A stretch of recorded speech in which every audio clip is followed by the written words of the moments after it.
तुझे श्राप देती हूँ कि तू इसी महल में बंद होकर रह जाए, इससे कभी बाहर ना निकल सकी, दिन का उजाला भी ना देख सकी।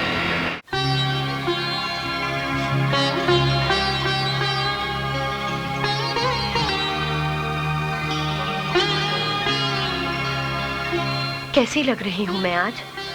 अनुपम सुंदरी लग रही हो। स्वर्गलोक की अप्सराएं भी तुम्हें देखकर ईर्ष्या से जल उठे। लज्जा आ गई। मैंने तो तुम्हारी प्रशंसा में केवल 2 पंक्तियां कही और तुम बसंती धूप की तरह खिल उठी।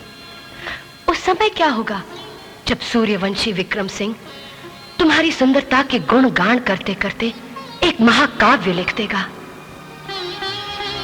ज्यादा लज्जाए तो मेरी तरह इस दर्पण में आकर समा जाना। मैं हमेशा तुम्हारा ही सहारा लूंगी।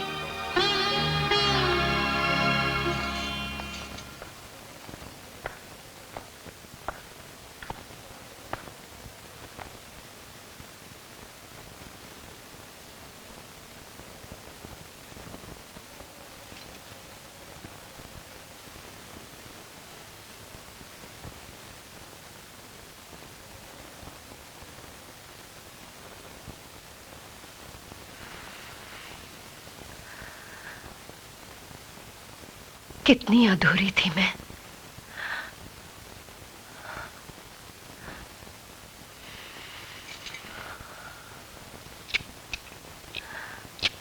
विक्रम, मेरे अकेलेपन की ज्वाला को बुझाकर इसे क्यों जला रहे हो? इसलिए कि तुम्हारा अकेलापन तुम्हें फिर से डंक मार सके और तुम्हारी चीख अमर सिंह की आखिरी चीख से भी ज्यादा भयानक हो। अमर सिंह? हाँ, मेरा मित्र अमर सिंह, जिसकी तुम्हारे अहंकार ने जान ली। उसके बदले मैंने तुम्हारी जान तो नहीं ली, लेकिन मैं तुम पर ऐसा धब्बा लगा कर जा रहा हूं कि तुम जिंदगी भर तड़पती रहोगी। नहीं, छोड़ो मुझे। विक्रम, नहीं, मैं तुम्हें नहीं जाने दूंगी। विक्रम, मुझे छोड़ के मत जाओ। तुम मुझे जो भी दंड देना चाहते हो दे दो, मैं सब सहन कर लूंगी। विक्रम, विक्रम नहीं, रुक जाओ विक्रम। अगर तुम चले गए तो ना मैं शांति से जी सकूंगी ना मर सकूंगी। विक्रम, रुक जाओ। तुम्हारे लिए यही दंड है। नहीं!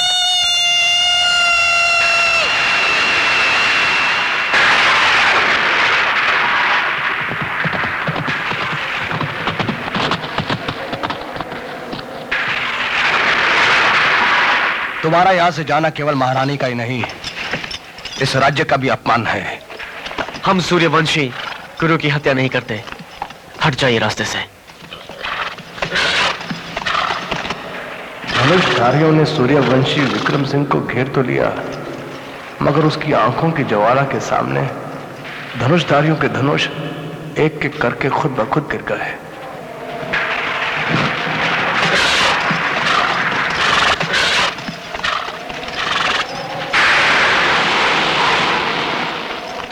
मैं जानता हूं कि तुम महावीर हो।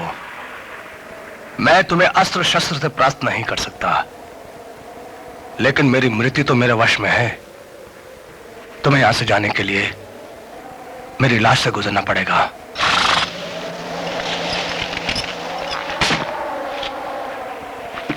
मैं आपसे एक बार फिर कह रहा हूं, हट जाइए मेरे रास्ते से।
विक्रम सिंह, जिस शरीर को तुमने ठुकरा दिया, अब मैं उसे त्याग दूंगी, लेकिन मेरी आत्मा सदा के लिए तुम्हारी प्रतीक्षा करती रहेगी और तुम्हें फिर जन्म लेना पड़ेगा, मेरे लिए, केवल मेरे लिए, विक्रम सिंह।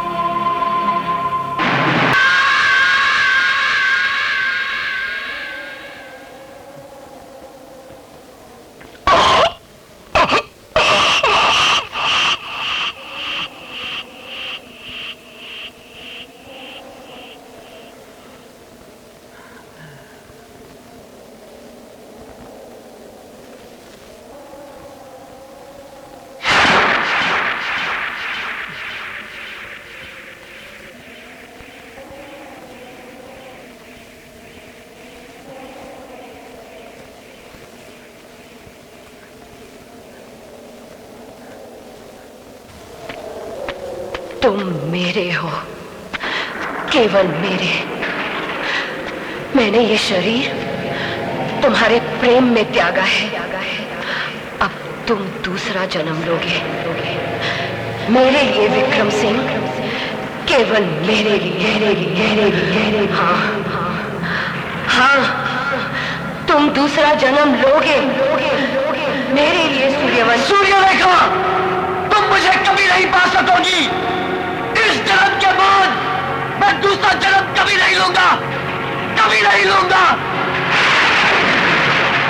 कभी नहीं लूंगा, कभी नहीं लूंगा।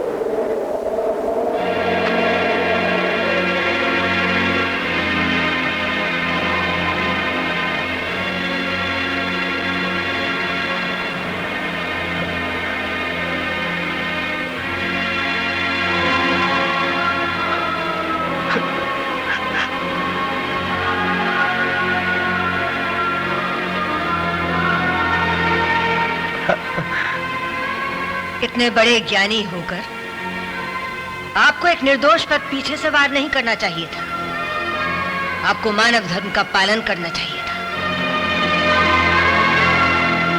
मानव धर्म, मानव धर्म।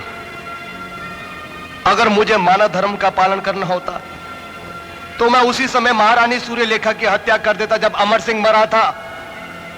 मेरे हाथों से विक्रम सिंह की हत्या नहीं होती राजमाता। मैंने मानव धर्म का नहीं, राज धर्म का पालन किया राजमाता। मेरा कर्तव्य तो पूरा हो गया, लेकिन ये नीच कर्म मुझे धिक्कारने लगा है, मुझे धिक्कारने लगा है, मुझे धिक्कारने लगा है। अपने पापों के प्रायश्चित के लिए मुझे अपने आप को दंड देना होगा। मैंने फैसला किया है कि इस राजमहल में जो अंधा कुआं है उसमें रहकर अपने आप को तिल तिल मारते हुए अपनी मृत्यु की प्रतीक्षा करूंगा।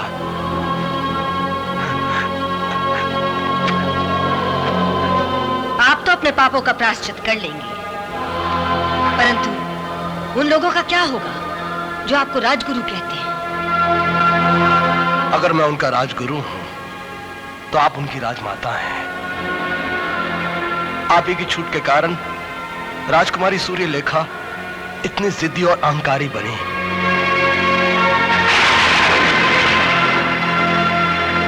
अभी तो विनाश आरंभ हुआ है, वो दिन दूर नहीं राजमाता जब संग्रामगढ़ में कोई जीवित नहीं बचेगा और इन सब की मृत्यु की जिम्मेदार आप होंगे। हाँ राजमाता, आप होंगी।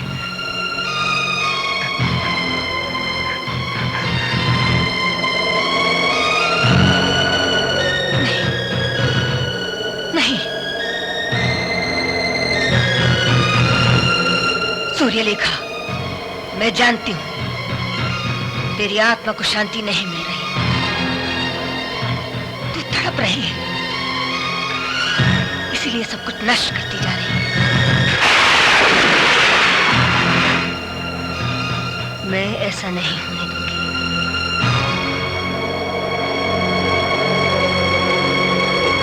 मैं तुझे श्राप देती हूं कि तू इसी महल में बंद होकर रह जाए, इससे कभी बाहर ना निकल सकी, दिन का उजाला भी ना देख सकी।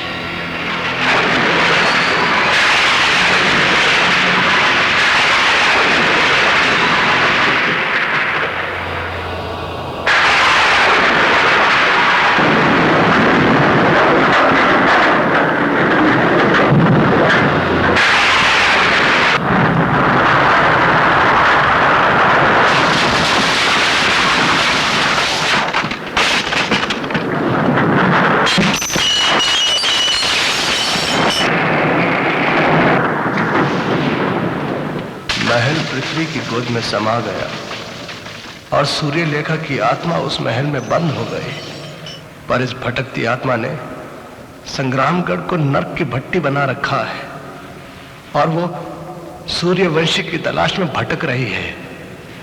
रात के समय उन खंडरों से कोई भी गुजरे तो उस पर उसकी खंडित मूर्ति अपनी एक नीली आंख से जहर बरसाती है और चीख चीख के कहती है, सूर्यवंशी को लाओ, सूर्यवंशी को लाओ।